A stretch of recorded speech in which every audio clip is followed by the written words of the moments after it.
तर स्टार्ट करूया complex number. ठीक आहे. तर कॉम्प्लेक्स नंबर काय आहे, जनरल इंट्रोडक्शन बघा. Complete development of the number system can be summarise as, तुम्हाला माहिती आहे सगळ्यात पहिले काय येतं, नॅचरल नंबर. 1 2 3 4 5 6 7 8 9 10 हे नॅचरल नंबर येतात. मग होल नंबर येतात, झिरो जर त्यात इन्क्लूड करून दिला तर होल नंबर होऊन जातो. बरोबर. त्यानंतर काय येतात, इंटिजर, म्हणजे मायनस इन्फिनिटी टू इन्फिनिटी, पण सगळे इंटिजर, म्हणजे -3 -4 आहेत किंवा 1 2 3 0 आहे ना. तर हे सगळे काय झाले, इंटिजर. त्याच्यानंतर येतं रॅशनल नंबर्स. ठीक आहे. रॅशनल नंबर्स म्हणजे 1 to 2च्या मध्यात इन्फानाईट नंबर्स असतात, त्या सगळ्या नंबरला म्हणतात रॅशनल नंबर्स, आहे ना. त्याच आणि त्याचाच अजून एक पार्ट येतो इररॅशनल नंबर्स, म्हणजे √2 √3 पाय, हे काय इररॅशनल नंबर्स आहे.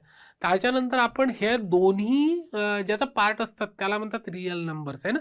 रिअल नंबर्समध्ये सगळे नंबर्स येतात, आहे ना. रिअल नंबर्स म्हणजे जेवढेही आपण नंबर्स पाहत असतो रिअल नंबर्स, त्यांना रिअल नंबर्स म्हणतात. रिअल नंबर्स म्हणजे जे रिअल नंबर्स असतात, म्हणजे आता रिअल नंबर असतात म्हणजे तुम्ही थोडं कन्फ्यूज व्हाल.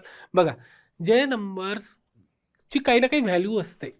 आपण √2 बघितलं, इररॅशनल नंबर आहे, पण त्याची तर काही ना काही व्हॅल्यू आहे ना. हां, नो डाऊट तो इन्फिनिटीपर्यंत जाईल, पण काही ना काही व्हॅल्यू आहे.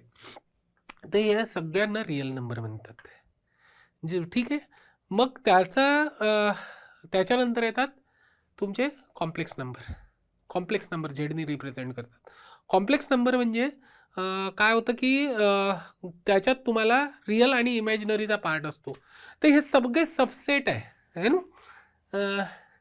Natural is subset of whole number is subset of integer is subset of rational number is subset of real number, and real number is subset of complex number. Every complex number z can be written as z is equal to x plus iota y. iota y याला काय म्हणतात, iota. तर iota y where xy belongs to real and I is equal to square root of -1. आजपर्यंत आपण जर square route negative नंबरचा असेल तर आपण त्याला रिजेक्ट करत होतो, कारण की आतापर्यंत आपण पाहिलं real numbers. Real numbers sir, मग तर रिअल नंबर तर सबसेट आहे. हो, रिअल नंबर हे सुद्धा कॉम्प्लेक्स नंबर म्हणून काउंट होतात. त्याच्यात इमॅजिनरी पार्ट हा झिरो असतो. ठीक आहे. तर हे रिअल नंबर आहे एक्स अँड वाय, आणि iota is equal to -square root of -1. X is called the real part of z and y is the imaginary part of complex number, आहे ना. तर वाय काय इमॅजिनरी पार्ट आणि x काय real part. Clear. चला, good morning Akshay. Note, या note फार महत्वाचे आहे. काय म्हणते नोट, ये square root of a into square root of b is equal to square root of ab, correct? Only if at least one of either a or b is non-negative. अच्छा, कसं आहे माहितीये का, मी तुम्हाला एक एक्झाम्पल सांगतो, समजून जाल तुम्ही. नॉन निगेटिव्ह याचा अर्थ काय आहे हे कळायला थोडं डिफिकल्ट जातं. नॉन निगेटिव्ह, तुम्ही बोथ आर नॉन निगेटिव्ह चालतं. √2 into √3 काय होईल, √6 है ना. आणि root of -2 into root of -3, याचा आन्सर कधीही √6 होत नाही, कारण की √2 -2 into -3 6 होतो, पण हे रिजेक्ट होऊन जाईल. ठीक आहे, हे रिजेक्ट होऊन जाईल. का बरं, कारण की त्याचं काय म्हणणं आहे, आयदर एक तरी नॉन निगेटिव्ह पाहिजे. हे दोन्ही निगेटिव्ह आहेत, एक तरी नॉन निगेटिव्ह पाहिजे, म्हणजे असं चालतं -√6. ठीक आहे,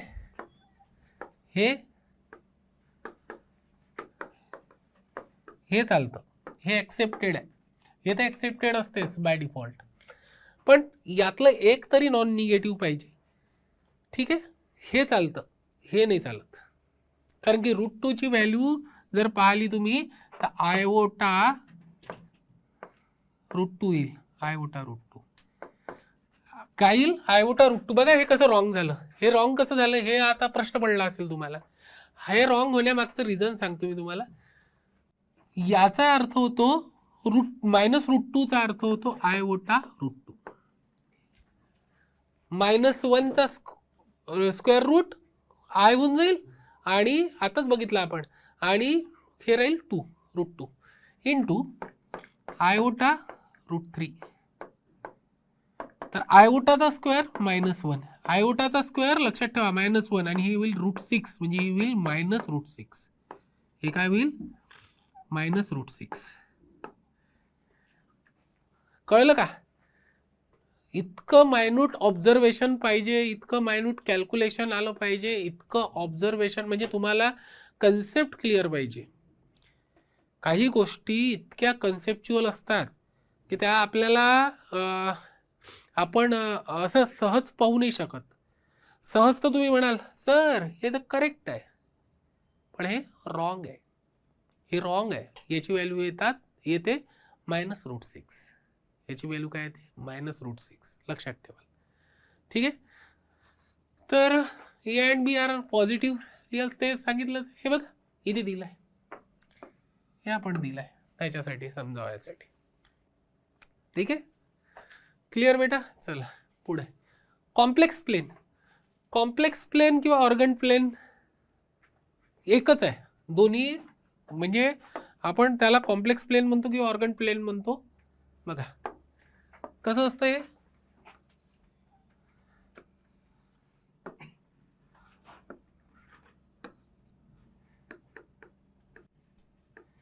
तुम्ही XY कोऑर्डिनेट पाहिले, XY कोऑर्डिनेट प्रत्येक पॉइंट हा आपण एखादा पॉइंट घेतला 1,2, तर 1,2 हा विथ रिस्पेक्ट टू ओरिजिन असतो तो, है ना.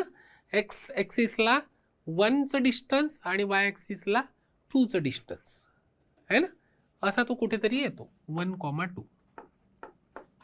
ठीक आहे. प्रत्येक पॉइंटचं एक युनिक लोकेशन असतं. आपण याला काय म्हणतो क्वाड्रंट. 4 मध्ये पार्टमध्ये डिवाइड करतो, याला म्हणतो क्वाड्रंट. XY प्लेन म्हणू शकता तुम्ही. तर याच्यात प्रत्येक पॉइंटला एक पोझिशन असते, प्रत्येक पॉइंटला एक पोझिशन असते, युनिक पोझिशन म्हणू शकता तुम्ही शब्द आहे ना. तसंच कॉम्प्लेक्स नंबर जर आहे, suppose Z is equal to 1 plus iota 2 हा जर काढायचा असेल तर याचं पण युनिक पोझिशन असते, पण कुठे कॉम्प्लेक्स प्लेन मध्ये, किंवा याला ऑर्गन प्लेन म्हणतात.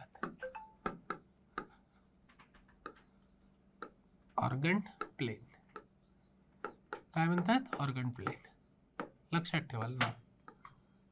ठीक आहे. ही असते तुमची रिअल ॲक्सिस, रिअल ॲक्सिस, आणि ही असते इमॅजिनरी ॲक्सिस.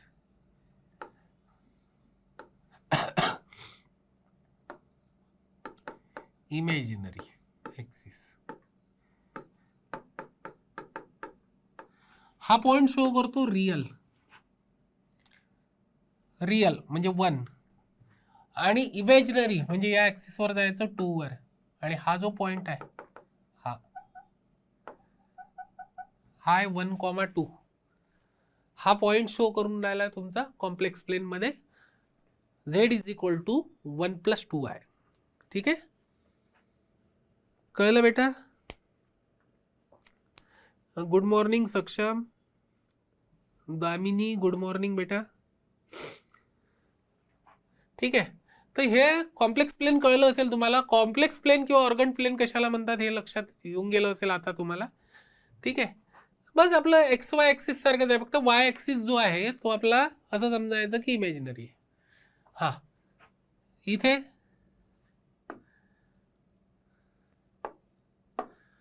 प्युअरली रिअल कशाला म्हणतात, जर यातला B 0 झाला तर रिअलच पार्ट राहील, Z is equal to A, purely real. A जर 0 झाला तर प्युअरली इमॅजिनरी, कारण की Z is equal to iota B राहील, प्युअरली इमॅजिनरी. आणि जर b is not equal to 0 असेल तर इमॅजिनरी नंबर म्हणतात त्याला. अच्छा, मग काय डिफरन्स आहे प्युअरली इमॅजिनरी आणि इमॅजिनरी मध्ये? इमॅजिनरी हा येऊ शकतो, इमॅजिनरी याचा अर्थ असा आहे, इमॅजिनरी नंबर जर पाहिला तर हा पण होऊ शकतो, कोणता? 1 + 2 आयोटा किंवा 2 आयोटा, हे दोन्ही इमॅजिनरी नंबर आहे. ठीक आहे, पण याच्यातलं याचा अर्थ म्हणजे हे वेगळंच आहे. हे प्युअरली इमॅजिनरी आणि प्युअरली रिअल, म्हणजे रिअल पार्ट इमॅजिनरी पार्ट 0 तर रिअल, प्युअरली रिअल, आणि रिअल पार्ट 0 तर प्युअरली इमॅजिनरी, असं म्हणणं आहे. बाकी तर तुमचं इमॅजिनरीच आहे. कोणतेही नंबर घेतले तर बाकी अशा टाईपचे इमॅजिनरीच आहे, जिथे बी 0 होत नाही. क्लिअर बेटा? हेच दिलंय. छोटे छोटे कन्सेप्ट आहे, पण समजायला समजणं आवश्यक आहे. हां, the symbol i combines itself with and with real numbers as per the rule of algebra together with i square is equal to काय असतं? -1. I square is equal to -1. I cube is equal to -i. I to the power 4 म्हणजे 1. हे लक्षात ठेवायचं. I to the power 1 i, i square -1, i square -1, i cube -i आणि i to the power 4 म्हणजे 1. याचा अर्थ जर I to the power 2005 असेल तर अच्छा 4 असला म्हणजे 1 होऊन राहिलाय, तर 4ने डिवाइड करायला, 4ने डिवाइड केला म्हणजे मी लिहिलं 4ने डिवाइड होतं 2004ला, 2004ला 4ने डिवाइड करता येतं, तर मी लिहिलं i to the power 2004 into i. काय लिहिलं? I to the power 2004 into i. ठीक आहे, हे लक्षात घ्या थोडं, म्हणजे हे लक्षात येतं म्हणा पटकन, असं काही नाही याच्यात डिफिकल्ट. हां, आय टू दी पॉवर 2005 आहे, मी लिहिलं त्याला आय टू दी पॉवर 2004, ज्याने 4ने डिवाइड करता येतं तेवढं लिहायचं आणि आय. ठीक आहे, हे लिहिलं i to the power 4 into 4 याला डिवाइड करा बरं, किती होऊन राहिलं? 4 इंटू 501 म्हणजे 2000 इंटू आय. बरं याची व्हॅल्यू किती असते? 1. 1चा पॉवर 501 1, 1 इंटू आय आय, तर याचा आन्सर किती येईल? आय. याचा आन्सर काय येईल? आय. म्हणून आय टू दी पॉवर 2005 झालं i. I to the power 2006 -1. का बरं? 2004 वेगळे काढले, आय स्क्वेअर वेगळा काढला, तर याचं व्हॅल्यू झाली 1 आणि याची व्हॅल्यू झाली आय स्क्वेअरची -1. तर -1 इंटू 1 -1, इथे आलं -1. ठीक आहे, म्हणजे I to the power 4n जर फॉर्मॅट असेल तर त्याची व्हॅल्यू काय येते? 1 आणि n काय आहे? इंटीजर. Note that. बरं हेही महत्वाचं आहे, 1 + i + आय स्क्वेअर असं चाललो आपण कंटिन्यू करत आय टू दी पॉवर 2006 पर्यंत. तर 4 कॉन्झिक्युटिव्ह नंबर जे असतात ना, 4 कॉन्झिक्युटिव्ह नंबर्स, कोणतेही 4 कॉन्झिक्युटिव्ह नंबर्स म्हणजे आयच्या पॉवरवाले 4 कॉन्झिक्युटिव्ह नंबर्स, याचा सम किती असतो माहिती आहे का तुम्हाला? 0. याचा सम किती असतो? 0. का बरं सर? बघा, i + i square + i cube + i to the power 4, याची व्हॅल्यू येईल आय, याची व्हॅल्यू येईल आय स्क्वेअर म्हणजे -1, याची व्हॅल्यू येईल आय क्यूब म्हणजे -i आणि याची व्हॅल्यू येईल 1. याचा सम करा 0 येईल. तर 4 कॉन्झिक्युटिव्ह आहे ना, म्हणजे इथून जर तुम्ही स्टार्ट केलं तर इथून 4 आयचा पॉवर 1 पासून, तर तुमचे किती येऊन राहिली व्हॅल्यू त्याची सगळ्यांची? 0 0 0 0 आहे ना. बरं 0 0 2004 पर्यंत येईल. कितीपर्यंत येईल? 2004 पर्यंत. 1 बाकी आहे, 2004 पर्यंतची व्हॅल्यू 0 येईल, कारण की 1 2 3 4 आयचा पॉवर 5 6 7 8. अच्छा, या सगळ्यांची व्हॅल्यू 0 0 येईल 4 कॉन्झिक्युटिव्ह पॉवरची. अच्छा, आणि मग आय टू दी पॉवर 2004 पर्यंत यांची सगळ्यांची व्हॅल्यू 0 येईल, कारण की 2004 4ने डिवाइड करता येतं.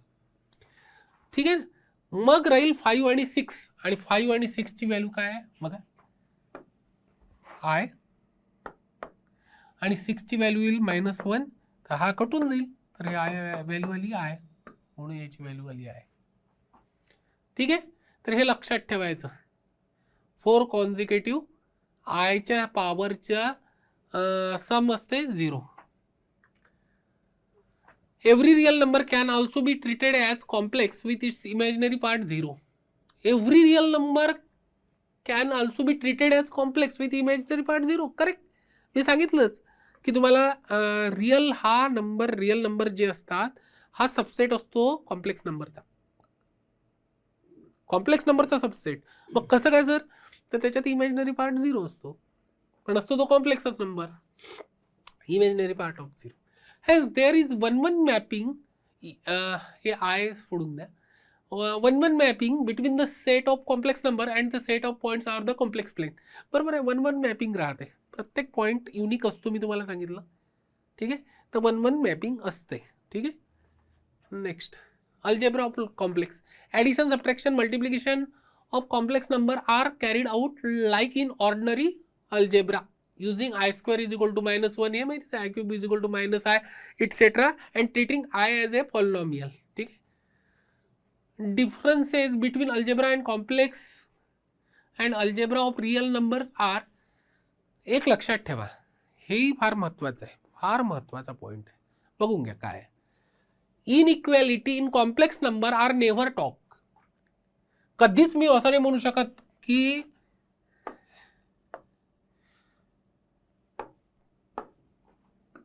ए plus iota B is greater than C plus iota D. मी लिहिलं 2 plus iota 3 is greater than 1 plus iota 1 plus iota.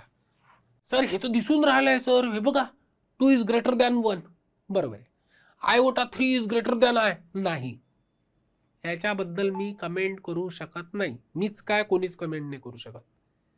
ठीक आहे, तर हे लक्षात ठेवायचं बेटा की इनइक्वॅलिटी कॉम्प्लेक्स नंबर मध्ये आपण विचारात घेत नाही. मिनिंगलेस. काय असते? मिनिंगलेस असते. तर हॅज टू बी मिनिंगफुल. आता हे तर मिनिंगलेस आहे, पण हॅज टू बी मिनिंगफुल. जर याला मिनिंगफुल बनवायचंच असेल तर B is equal to D is equal to 0. अच्छा, B is equal to D is equal to 0 म्हणजे हा 0 आणि हा 0, म्हणजे हा 0 आणि हा 0 करून टाकायचा, म्हणजे 2 इज ग्रेटर दॅन 1. हे तर माहितीच आहे रिअल नंबर मध्ये, हे रिअल नंबर मध्ये माहितीच आहे आपल्याला, पण इमॅजिनरी नंबर मध्ये हे चालणार नाही असं म्हणणं आहे त्याचं.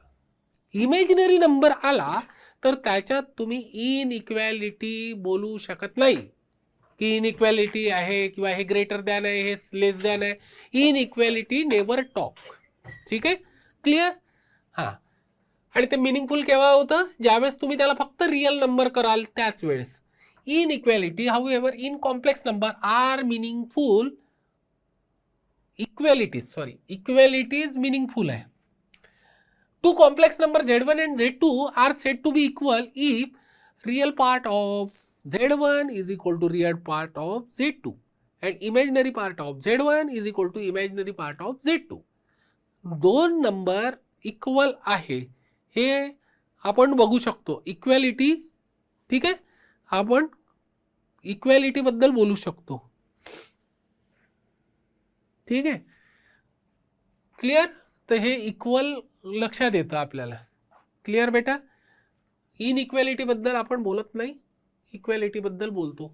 In real number system if A² + B² is equal to 0, that it means A is equal to 0 and कुठे गेलं, हां, is equal to B. But if Z1 and Z2 are complex number then, हे लक्षात ठेवाल. याचं म्हणणं काय आहे? हां, हे बघा की A² + B² is equal to जर 0 असेल तर दोन्ही नंबरला 0 व्हावं लागतं, कारण की याचा नंबर असतो greater than or equal to 0 आणि याचाही असतो greater than or equal to 0, आणि त्याची दोन्हीची सम जर 0 येऊन राहिली तर दोन्हीलाही 0च व्हावं लागेल. ॲट ए टाइम 0 व्हावं लागेल. ठीक आहे, असं असतं. पण Z1 आणि Z2च्या बद्दल जर बोलायचं झालं, कॉम्प्लेक्स नंबर आहेत. ठीक आहे, तर Z1² + Z2² is equal to 0 does not imply Z1 is equal to Z2 is equal to 0, म्हणजे दोन्ही 0 असण्याची आवश्यकता नाही. बघा कसं, Z1 is equal to 1 plus iota, हा 0 आहे का? नाही आहे. Z2 is equal to 1 minus iota, हा 0 आहे का? नाही आहे. मग Z1 चा स्क्वेअर किती होतो? Z1 चा स्क्वेअर किती होतो? 1 आयोटाचा स्क्वेअर मायनस 1 आणि 2 आयोटा. Z2 चा स्क्वेअर किती होतो? 1 आयोटाचा स्क्वेअर मायनस 1 मायनस 2 आयोटा. याचा अर्थ झाला हा 1 मायनस 1 कटला तर 2 आयोटा. हे लक्षात ठेवा ना. Z1 जर 1 प्लस आयोटा असेल तर त्याचा स्क्वेअर 2 आयोटा होतो, आणि Z2 1 मायनस आयोटा असेल तर त्याचा स्क्वेअर मायनस 2 आयोटा होतो. ठीक आहे. आणि Z1 square plus Z2 square केला आपण तर काय होऊन राहिलंय? 2 आयोटा प्लस मायनस 2 आयोटा, म्हणजे 0. दोन्हीचा सम 0 आला, पण Z1 0 नाही आहे, Z2 0 नाही आहे. तेच म्हणणं आहे की जर रिअल असलं तर रिअलच्या बाबतीत दोघांनाही 0 व्हावं लागेल. मात्र इथे जर असलं Z1 square plus Z2 square is equal to 0, तर आपण असं नाही म्हणू शकत की Z1 0 आहे आणि Z2 0 आहे. बरोबर आहे? हे लक्षात ठेवायचं.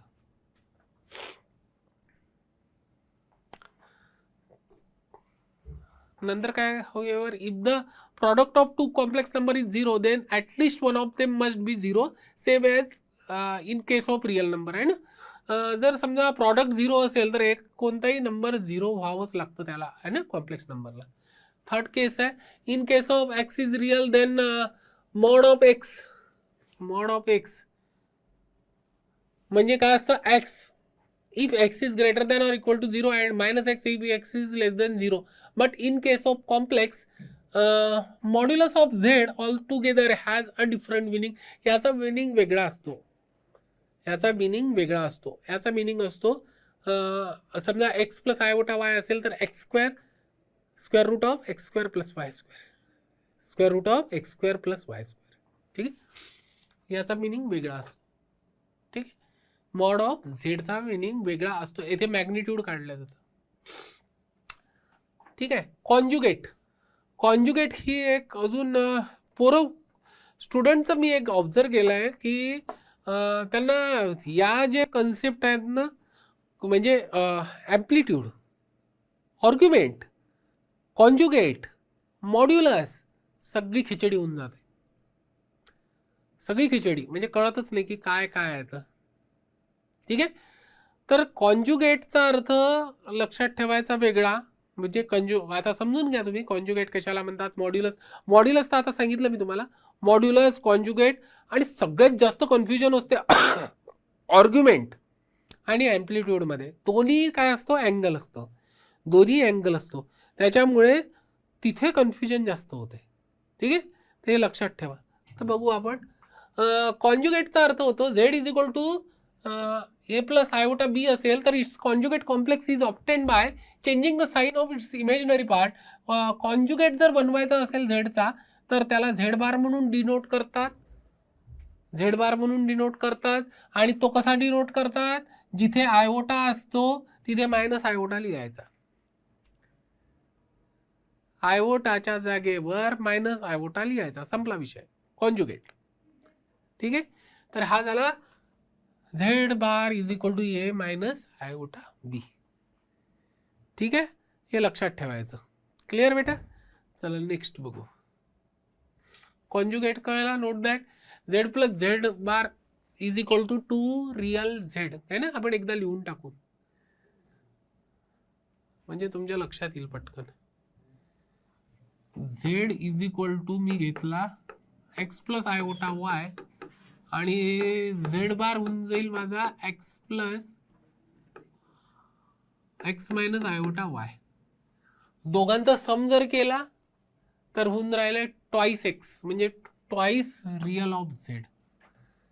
दोघांचं सबट्रॅक्शन केलं तर मिळून राहिलं ट्वाइस आयोटा वाय म्हणजे twice iota imaginary of Z.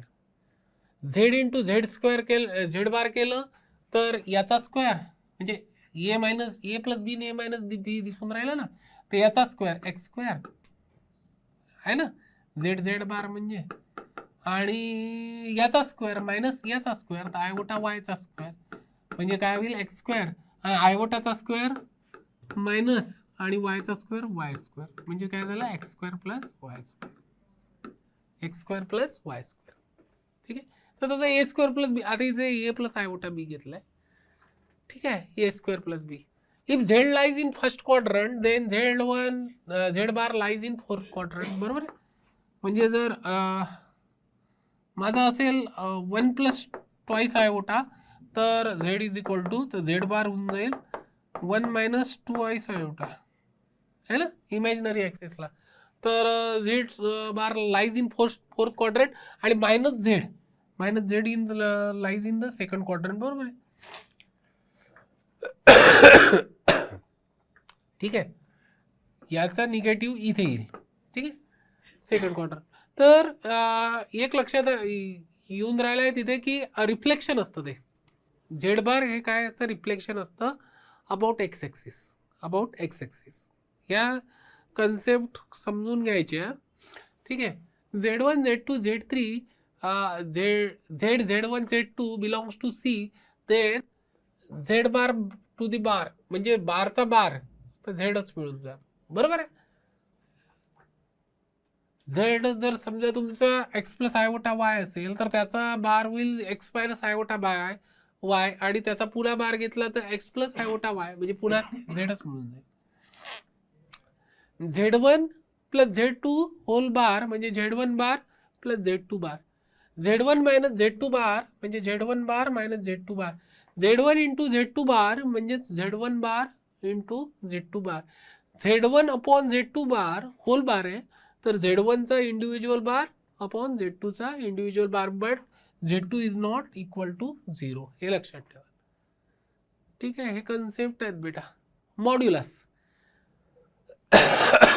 Z is equal to x plus iota Y आहे, then mod of Z is equal to square root of X square plus Y square म्हणजे रिअलचा square, square root of real square, real of झेडचा square plus imaginary of झेडचा square, square root of real of झेडचा square plus imaginary of झेडचा square.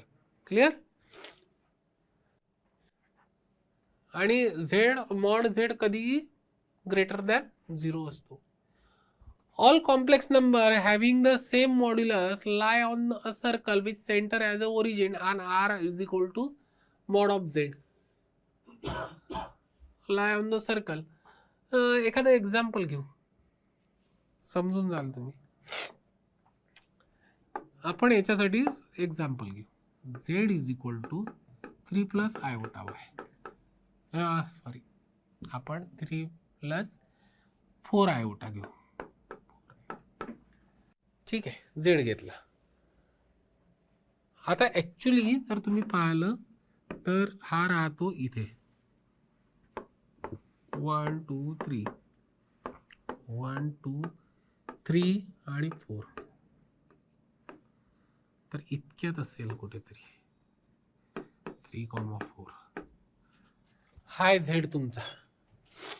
ठीक आहे, आता हा काय म्हणतो, आता याच्या यानी कन्सेप्टने बघू आपण काय म्हणून राहिलाय. तर याचा कन्सेप्ट काय म्हणतोय, all complex number having the same modulus lie on the circle with center as a origin and R is equal to Z. अच्छा, circle with centre as a origin, Z जर घेतला तर हे येऊन राहिला मॉड ऑफ झेड. आपण Z लिहू बघा.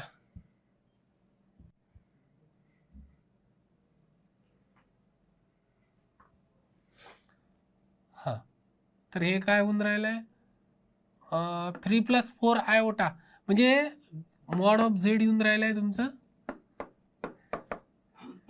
Square root of 3 square plus 4 square म्हणजे 5. हे रेडियस झाली, रेडियस असं. तर हे इन्फानाइट नंबर्स असतात हा सर्कलवर. तर हे काय म्हणून राहिलं, all complex number having same modulus, हा सेम मॉड्युलस आहे, lie on the circle with center as a origin and R is equal to म्हणजे तुमची रेडियस झाली इथे 5, रेडियस झाली 5. हा पण कॉम्प्लेक्स नंबर लाय करून राहिलाय, हा पण करून राहिलाय, हा पण करून राहिलाय, इन्फानाइट कॉम्प्लेक्स नंबर लाय करून राहिले. ठीक आहे, इन्फानाइट कॉम्प्लेक्स नंबर लाय करून राहिले आहेत. ठीक आहे, lie on circle with centre as a origin and centre काय झालं, ओरिजिन झालं. ठीक आहे, नेक्स्ट बी काय दिलंय, mod of Z is greater than 0, mod of Z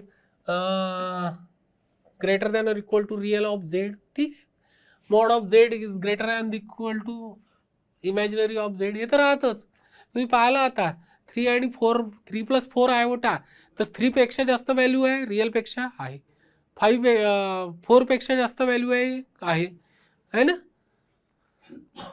म्हणजे याची व्हॅल्यू 5 येऊन राहिली तर याची 3 होती आहे ना, तर याच्यापेक्षा जास्त येऊन राहिली आहे. ठीक आहे, आणि यांच्या दोघांचा मॉड सेमच येतो. 3 + 4 आयोटाचा मॉड येतो 5 आणि 3 - 4 आयोटाचा पण मॉड येतो 5 आहे ना. आणि -झेडचा पण तोच येतो. Z bar is equal to काय येतं, Z², हे लक्षात ठेवा. Z bar is equal to Z², हे आता आपण पाहिलं, म्हणजे तुम्ही कन्फ्यूज नाही व्हायला पाहिजे ना. झेड जर आपला x + आयोटा y असेल तर झेड बार होऊन जाईल तुमचा x - आयोटा y, आणि दोघांचं पाहिलं आपण z bar is equal to काय येतं, x² + y², हे आत्ताच बघितलं आपण, x². आणि मॉड ऑफ झेड काय येऊन राहिलं, ऍक्च्युली मॉड ऑफ झेड येऊन राहिलं होतं याच्यावरून √of x² + y². So mod of झेडचा स्क्वेअर x² + y², म्हणजे दोन्हीची व्हॅल्यू काय आली, सेम आली. दोन्हीची व्हॅल्यू सेम आली, म्हणजे हे इक्वल टू हे झालं. ठीक आहे, आणि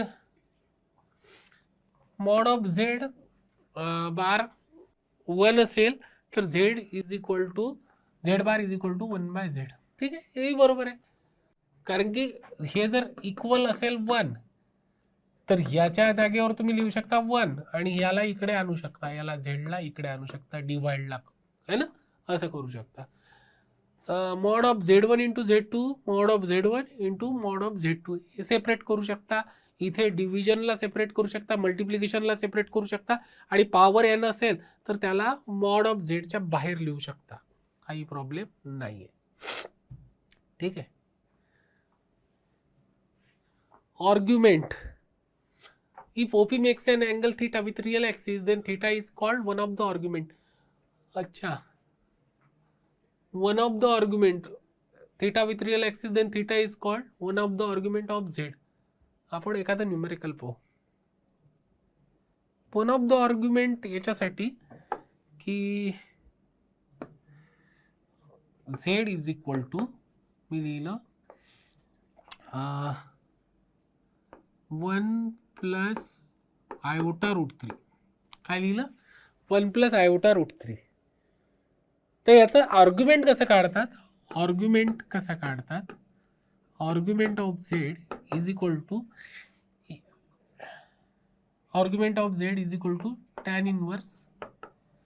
tan इनवर्स इमॅजिनरी आहे √3 upon 1 upon real, tan inverse imaginary upon real. लक्षात ठेवायला आर्ग्युमेंट काढण्याचं, tan inverse imaginary upon real. तर हे झालं tan इनवर्स √3 आणि हे झालं π/3, 60 डिग्री. हा झाला दुसरा आर्ग्युमेंट ऑफ झेड, असाही लिहू शकता तुम्ही बघा. हा झाला तुमचा π/3, हा अँगल झाला तुमचा π/3, हा झाला तुमचा π/3. एकाने म्हटलं की नाही मी असा काढतो सर, तर हा झाला 2π + π/3. बिलकुल. एखाद्याने म्हटलं की मला अजून फिरायचं आहे सर, हे 2π + π/3. एखाद्याने म्हटलं की नाही सर मी असं लिहितो, म्हणजे वन ऑफ द आर्ग्युमेंट याच्यासाठी की तुम्ही फिरत राहा चक्र. ठीक आहे, आर्ग्युमेंट वाढत जाईल, म्हणजे तुम्ही वन ऑफ द आर्ग्युमेंट याच्यासाठी की ही वन ऑफ द आर्ग्युमेंट आहे, ही पण आर्ग्युमेंट आहे 2π + π/3. 4π + π/3 ही पण एक आर्ग्युमेंट आहे. ठीक आहे, असे आर्ग्युमेंट वाढत जातात.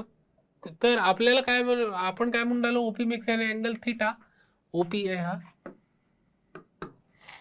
ठीक आहे. OP makes an angle theta with the real axis, then theta is called one of the argument of Z, one of the argument. ठीक आहे, असे 2-4 आर्ग्युमेंट लिहू शकता. By specifying the modulus and argument a complex number is completely define. बरोबर आहे. स्पेसिफाईंग modulus आणि argument जर दिला असेल तर अ complex number is completely define असतो. However, for the complex number 0 + 0 iota, the argument is not defined, and this is the only complex number which is completely defined by taking in terms of its modulus. ठीक आहे, म्हणजे हा फक्त मॉड्युलसच्या याने म्हणतात, argument define नसते. बरं, हे आर्ग्युमेंट आणि हे काय असतं, मॉड्युलस काय शो करतं, मॉड्युलस शो करतं. मला कसं माहिती राहील का माझा झेड काय आहे, तर आर्ग्युमेंट पहिले मॉड्युलस बघू. मॉड्युलस काय डिफाईन करतं, मॉड्युलस डिफाईन करतं centre of circle and radius. काय शो करतं, centre and radius of the circle, म्हणजे एक सर्कल आपण ड्रॉ करू शकतो एवढ्या मॉड्युलसच्या भरोशावर. ठीक आहे, आर्ग्युमेंट काय असतं, म्हणजे हे काय असतं, सर्कल. आर्ग्युमेंट काय असते, रे असते. आर्ग्युमेंट काय असते, एक अँगल असते, रे असते अशी. आणि यांचा जो पॉइंट ऑफ इंटरसेक्शन आहे तो आहे झेड. हाय झेड तुमचा रिक्वायर्ड झेड. तर अशा प्रकारे आपण झेड काढू शकतो. However for the complex number, ठीक आहे, I + i याच्यात आर्ग्युमेंट येणार नाही असं म्हणणं आहे त्याचं. Amplitude, principal value of argument. Principal value म्हणजे आपण लोएस्ट व्हॅल्यू घेतो, आणि ती पण 0 to 2π मधातली नाही, -π to π. काय घेतो, -π to π. The unique value of theta such that -π to π is called principal value of argument unless otherwise stated. Amplitude z refer to the principal value of argument. नाहीतर मग तुम्हाला सांगावं लागेल, unless otherwise stated amplitude z refer to the principal value. amplitude चा अर्थ होतो की -π to π च्या मधातलीच value, principal value of argument. नाहीतर सांगावं लागेल तुम्हाला की नाही आम्हाला प्रिन्सिपल व्हॅल्यू नाही पाहिजे, नाहीतर आपण घेऊ प्रिन्सिपल व्हॅल्यूज. ठीक आहे, तर ॲम्प्लिट्यूड आणि आर्ग्युमेंटमध्ये डिफरन्स काय आहे, आर्ग्युमेंट हे इन्फानाईट असू शकतात. म्हणजे π/3 आलं होतं तर 2π आपण लिहिलं होतं 2π + π/3, 4π + π/3, 6π + π/3, म्हणजेच 2nπ + π/3. यांची व्हॅल्यू तुम्ही इन्फानाईट टाकत राहा. बरोबर, त्यालाच म्हणतात आर्ग्युमेंट. आणि प्रिन्सिपल आर्ग्युमेंट असते -π to π. याच्या मधातला तो एकच आला होता, त्याला म्हणतात प्रिन्सिपल आर्ग्युमेंट. आणि त्याला प्रिन्सिपल आर्ग्युमेंटला म्हणतात ॲम्प्लिट्यूड. काय म्हणतात, ॲम्प्लिट्यूड. स्टुडंट कन्फ्यूज करतात आर्ग्युमेंट आणि ॲम्प्लिट्यूडमध्ये. ॲम्प्लिट्यूड असते प्रिन्सिपल आर्ग्युमेंट. प्रिन्सिपल आर्ग्युमेंट म्हणजे सगळ्यात lowest value of argument. Clear, हे लक्षात ठेवायचं.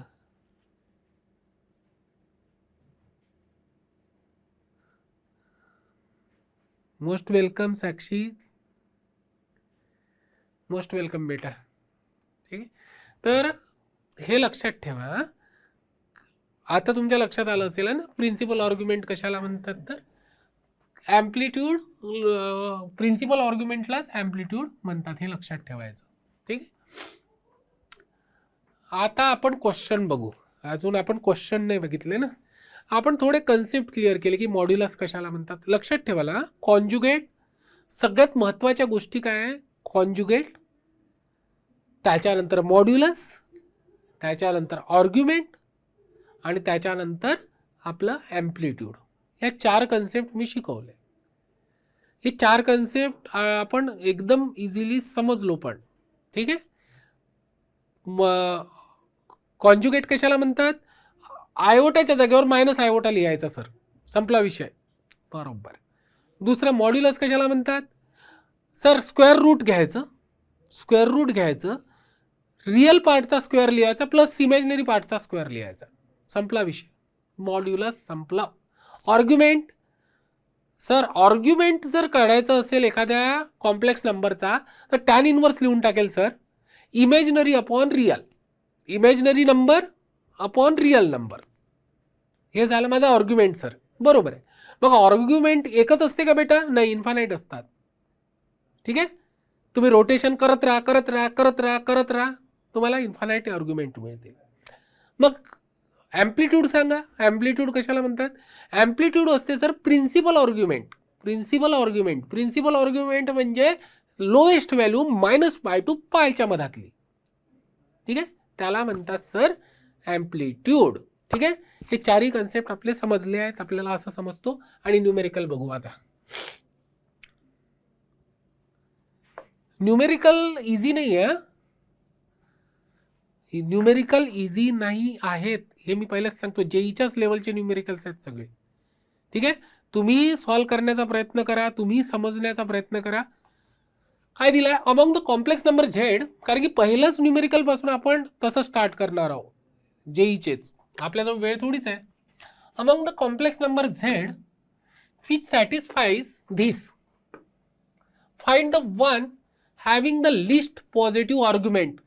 सर प्रॉब्लेम असा आहे, सर प्रॉब्लेम असा आहे की इथे आर्ग्युमेंट काढणं डिफिकल्ट आहे. का सर? तुम्ही झेड इज इक्वल टू जर आम्हाला दिलं असतं 3 + i/y i/4, तर आम्ही म्हटलं असतं पटकन याचा आर्ग्युमेंट ऑफ झेड काय येतं, tan इनवर्स 4/3, पटकन काढलं असतं सर आर्ग्युमेंट. प्रॉब्लेम असा आहे सर की इथे तर मॉड वगैरे दिलाय, कसं करायचं? आणि त्याच्यात positive argument, list positive argument काढा म्हणतात. किती कठीण आहे न्यूमेरिकल. खरंच टफ आहे, समजून घ्या, समजून घ्या. आता मी जे सांगतोय, आपला आर्ग्युमेंट काढण्याची पद्धत ही आहे, पण असं न्यूमेरिकल आलं तर आर्ग्युमेंटच नाही काढतायत. बघा आता आर्ग्युमेंट कसं काढायचं समजून घ्या. एकच न्यूमेरिकल चांगल्या तऱ्हेने समजून घ्यायचं, सगळे न्यूमेरिकल येऊन जातील तुम्हाला. ठीक आहे. काय असते जेई मध्ये, काही जेई मध्ये तुम्हाला सगळ्या प्रकारचे कन्सेप्ट क्लिअर आहे का एवढंच पाहायला जातं. ठीक आहे. बघा झेड दिला आहे एक्स प्लस, अच्छा तर आपण let Z is equal to घेऊ, let Z is equal to x plus i/y घेतला. ठीक आहे, हे घेतला तर झेडच्या जागेवर लिहिलं x plus i/y -25i is equal to 15. Real part याच्यात काय होतं, मॉड्युलस आहे हे, मॉड्युलस. इथे रिअल इमॅजिनरी गायबच होणार आहे. मग सर आपण कसं काढणार आहोत, तिथे तर इमॅजिनरी अपॉन रिअल लागतं, tan inverse imaginary upon real लागते. सर इमॅजिनरी गायब होणार आहे इथे, मी काय म्हणून राहिलोय, इमॅजिनरी गायब होणार आहे, गायब होणार आहे. मग तरी आपण आर्ग्युमेंट काढणार आहोत सर, तेच तर आहे कमाल. जेईचा क्वेश्चन आहे बेटा. हा काय दिलंय, मी एक्स रिअल लिहिला, i/, कॉमन घेतला, y -25 इज इक्वल टू 15. म्हणजेच मॉड कसा असतो, रिअलचा स्क्वेअर प्लस y -25चा स्क्वेअर, इमॅजिनरीचा square is equal to 15. X square, squaring of both sides, y -25 square is equal to 15चा स्क्वेअर. मी हे जे दिलं आहे मला याच्यावरून मी इथपर्यंत पोहोचलो. इथे पोहोचल्यावर माझ्या एक लक्षात आलं की हे आहे एक्स मायनस 0चा स्क्वेअर प्लस वाय मायनस 25चा स्क्वेअर इज इक्वल टू 15चा स्क्वेअर. हे तर सर्कल आहे. हे काय आहे? सर्कलचं इक्वेशन दिलं आहे. हे सर्कलच असतं. मॉड झेड मी तुम्हाला सांगितलं काय असते. मॉड्युलस ऑफ झेड काय देतो? Circle with radius. सेंटरही देतो आणि रेडियसही देतो. तर ठीक आहे सर, आम्ही एक ड्रॉ करून घेतो सर्कल. आपण एक ड्रॉ करून टाकू. सेंटर सांगू शकता का तुम्ही? सेंटर येईल इथे 0,25. काय येईल? 0,25. रेडियस काय येईल? 15. आता तुम्ही सर्कल शिकले नाहीये. त्याच्यामुळे एक लक्षात ठेवा, एक्स मायनस x1 किंवा x minus a whole square plus Y minus b whole square is equal to r square असते. ए आणि बी सेंटर असतात. हा पॉइंट आणि हा पॉइंट सेंटर असते. आणि सेंटरचे आपण कधी x मायनस 0 घेतो ना, तर हा मायनस लिहावं लागतं इथं आहे ना. वाय मायनस 25 म्हणजे 25 झाले. अच्छा, तर मग हा झाला सर्कल. सर्कल ड्रॉ करा सर. 0,25 इथे येईल आणि रेडियस आहे 15. काढली सर. हा झाला माझा सर्कल.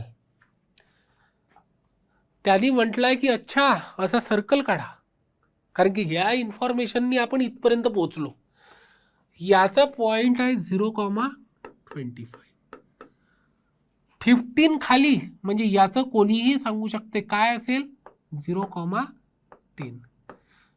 0,40 हे सगळ्यांना माहिती आहे. मग काय म्हणून राहिला आहे तो की मला list find the one having the list positive argument. List positive argument पाहिजे आहे आपल्याला. म्हणजेच हा सर्कल मध्ये जितकेही झेड आहेत एक्स प्लस आयवटा वाय घेतला की नाही आपण, तर एक्स आणि वाय काय असते या सर्कलवर लाय करत असतात. मायनस सेंटरचे कोऑर्डिनेट घेतो आपण आणि रेडियसचा स्क्वेअर लिहितो. म्हणजे एक्स वाय या इन्फानाइट पॉइंट्स आहे या सर्कलवर. आणि त्या याच्यातला सगळ्यात एक्स वाय इथेही आहे, एक्स वाय इथेही आहे. एक्स वायची व्हॅल्यू व्हॅरी करते. तर तुम्हाला आता लिस्ट पॉझिटिव्ह आर्ग्युमेंट पाहिजे आहे.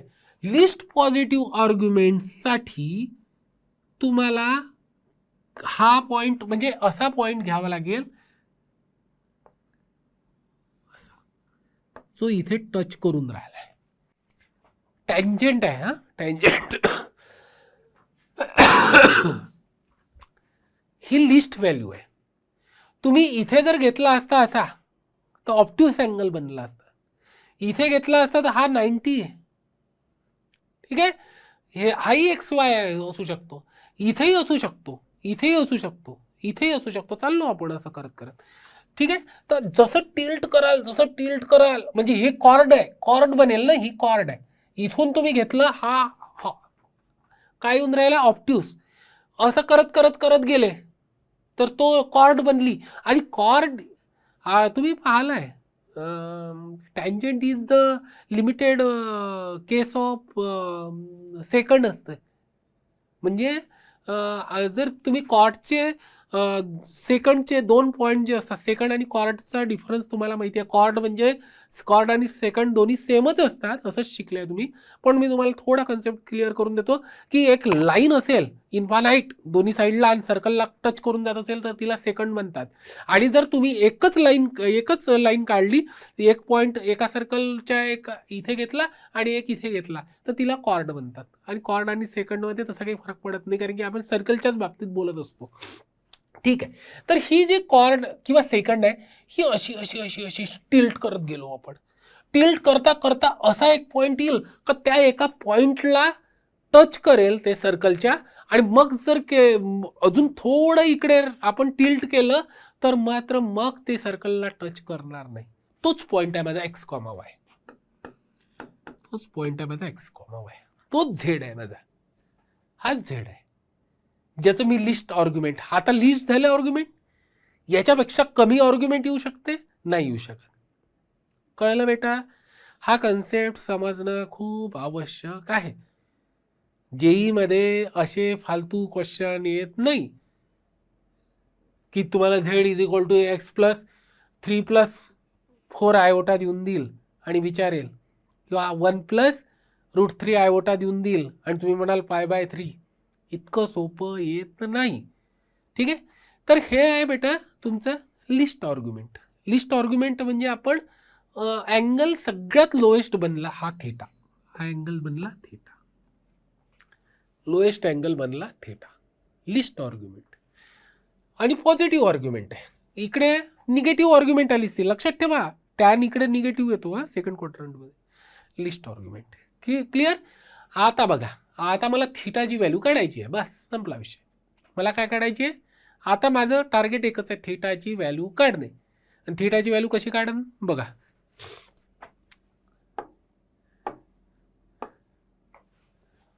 मी इथून परपेंडिक्युलर ड्रॉ केला, इथं टेंजंट आहे सर, परपेंडिक्युलर ड्रॉ केला. बरं, ही लेंथ किती आहे 25, ही लेंथ किती आहे 25, ही लेंथ किती आहे 15, सर्कलचं रेडियस 15, ही लेंथ किती होईल 20, ही लेंथ किती होईल 20, हा अँगल किती होईल 90 - थीटा.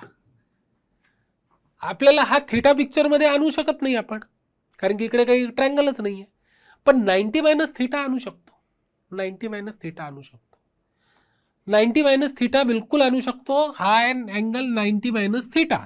ठीक आहे. आणि आता लिहा तुम्ही sine 90 - theta is equal to tan लिहा, कॉट लिहा, काही लिहा. 90 - थीटा म्हणजेच हा 90 - थीटा आहे, याच्या अपोजिट म्हणजे 15, हायपोटेनस 25 म्हणजे आलं 3/5. आणि हा साइन 90 - थीटा काय होतो कॉस थीटा. तर आर्ग्युमेंट काय झालं, theta is equal to cos inverse 3/5.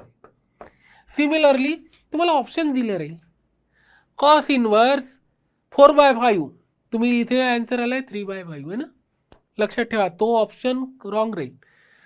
हा, तर साइन थीटा काय येईल, कॉस थीटा जर 3/5 आहे तर फास्ट आलं पाहिजे.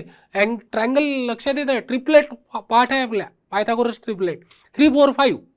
ट्रिपलेट काय आहे 3, 4, 5, पटकन सांगता येते. कॉस थीटा जर 3/5 असेल तर साइन थीटा असेल 4/5. टॅन थीटा सांगू शकता का तुम्ही, टॅन थीटा काय येईल, पुन्हा तसंच येतं बघा. हा, टॅन थीटा सांगू शकता का कोणी, 4/3 sine theta upon cos theta, बरोबर आहे. चालेल ना. तर थीटा इज इक्वल टू तुम्हाला एक तर दिलं राहील sine inverse 4/5 is equal to cos inverse 3/5 is equal to 4/3. यातला कोणताही ऑप्शन असेल तो करेक्ट आहे, यातला कोणताही ऑप्शन असेल तो करेक्ट आहे. पण इथे 90 हे बघा, इथे काय करतात साइन 90 - थीटा 3/5, तर तुम्हाला देतात साइन इनवर्स 3/5. तुम्हाला वाटते करेक्ट आहे सर, करेक्ट आहे, रॉंग असते, कारण की साइन 90 - थीटा कॉस थीटा होते. ठीक आहे. तर हे लक्षात ठेवा बेटा, हे फार महत्वाचं आहे, न्यूमेरिकल फार महत्वाचं आहे, व्हेरी व्हेरी व्हेरी इम्पॉर्टंट. एक न्यूमेरिकल सगळे कन्सेप्ट क्लिअर करून टाकतात. सगळ्यात महत्वाचं न्यूमेरिकल आहे, बघा काय केलं तर.